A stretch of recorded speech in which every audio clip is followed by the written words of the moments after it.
we gotta consider like how important it is to be the better man. Even when you've been done wrong. Even when you feel like you have every right to be defensive.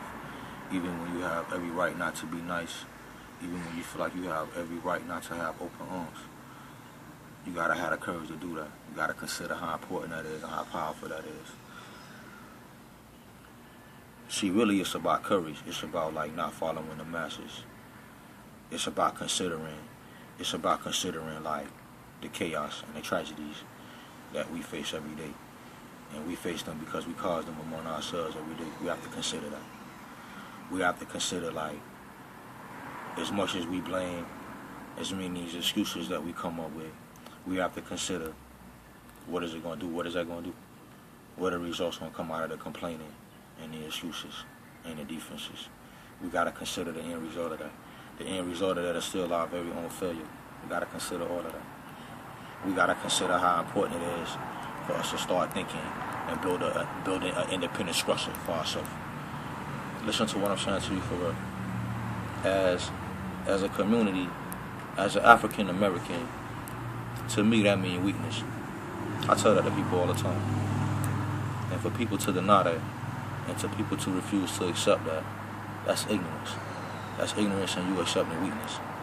And you will continue to be a footstool, man, for a very long time till you begin to consider the importance of wisdom and intelligence and love and unity and embracement and knowledge and acceptance of God. You got to understand that. Because you could blame whoever you want to blame, and you could get as angry as you want to get, and you could get as defensive as you want to be. But you will never be successful. You will never be a successful human being. You will never be a successful parent. You will never be a successful friend. You will never be a successful subordinate. You will never be a successful captain. You will never be a successful, like, too many things except being a loser. You'll be a successful loser for the rest of your life. You must consider these things. You must be considerate of yourself. You must be considerate of all the things that's important.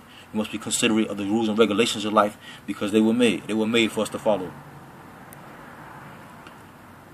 When you understand and you consider the rules and regulations of God and the rules and regulations of your government, the rules and regulations of your community, the rules and regulations of moral boundaries and moral laws, when you consider those things and you accept those things and you begin to be considerate of yourself and embrace yourself, then you'll stop being so miserable.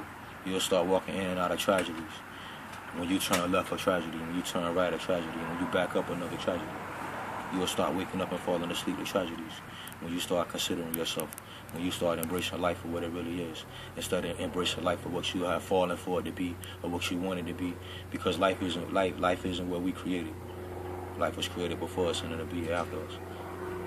And until we accept that, until we follow that, we'll continue to be what we is. Suffrage. I use that word, suffrage. It's a nice word. Suffrage, those are the two words I'm going to use for this. Suffrage and defamation. Have a nice day. I love everybody.